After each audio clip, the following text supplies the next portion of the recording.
As an at-risk youth who grew up in welfare, my father really wanted to save me. So I went to a private Catholic school. Y'all know. My sexual education was, don't jerk anyone off or you'll get STD on your hands. Not a lie. It really was. No, but it also meant that I went to Bible camp. Yeah, Gimli Bible camp to be specific. And I had a friend. He was kind of a dirtbag, honestly. He used a fake gay persona to hit on girls by telling them, I am gay, but I'm straight for you. Yeah, he was a dirtbag, yeah. But it worked.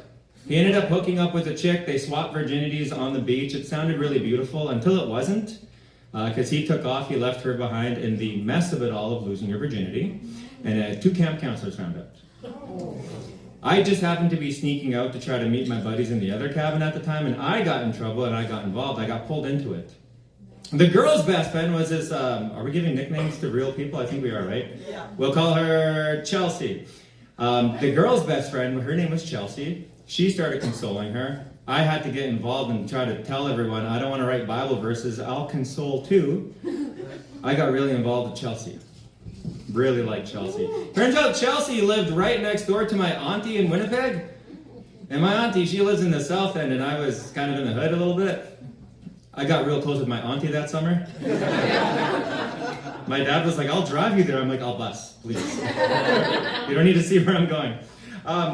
So yeah, I bonded with Chelsea real heavy, and I really liked her morals, if that makes sense, because she was kind of explaining what had happened with the girl who lost her virginity on the beach, and I'm like, dude, that guy was a total douchebag. I kind of hate him, to be honest, and that's where the bond started blossoming. Turns out we aligned on a lot of things. She went to public school her whole life, and weirdly enough, my father was her teacher, which was the smallest world. Yeah, she's like, yeah, your name's Gobeil. That really reminds me of this guy. I thought he was really cute. My old teacher was called Mr. Gobeil. How many people here know a Gobeil other than me? Right away, I was like, a Gobeil, and who's a teacher? Gabe, yeah. You know a Gabe? Why? Who? French. But the school is Oh, okay. Yeah, okay.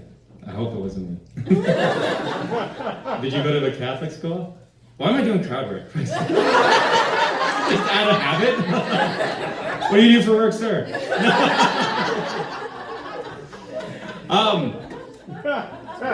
Me and Chelsea started getting playful with each other. We started getting very close to hooking up and not.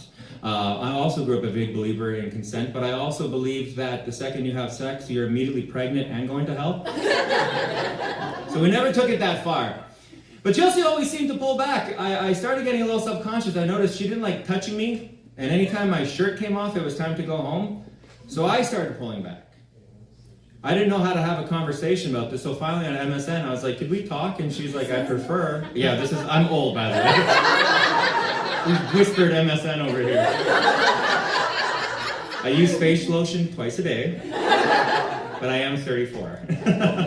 I was on MSN, I was like, do you think we could talk, Chelsea? And she said, yeah, do you mind if we put the cameras on? And I said, sure. And Chelsea flashed me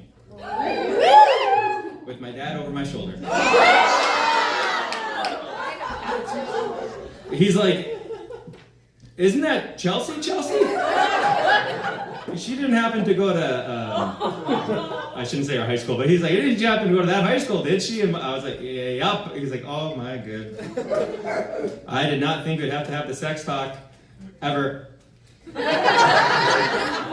I thought those good priests and nuns at your high school would have told you. No, we didn't have nuns. We did have priests. So I went over to Chelsea's place, and she's like, technically you're not allowed inside. And I was like, fuck, did my dad contact your mom? And she was like, no, actually she's not home.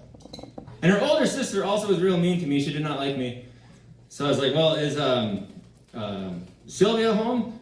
She's like, no, Sylvia's gone too. I was like, why the hell am I not in your house right now, right this very second? But also the touching stuff, the shirt stuff, I was kind of self-conscious by this point. I thought, maybe it's best if we just go our separate ways. Because I'm in love with you. And she said, I love you too. And she invited me inside. Woo! To her mom's bedroom. Oh. She's like, you never have condoms. I'm like, I don't think of these things ahead of time. I promise you I had them the very first time I came here. She pulled out a 6-pack. Sorry, of condoms. She pulled out a 6-pack of condoms, and I'm like, do you know what's really cool about condoms? And I took 2 separately, and then 2 more. I'm holding 4 total, and I ninja starred them across the room.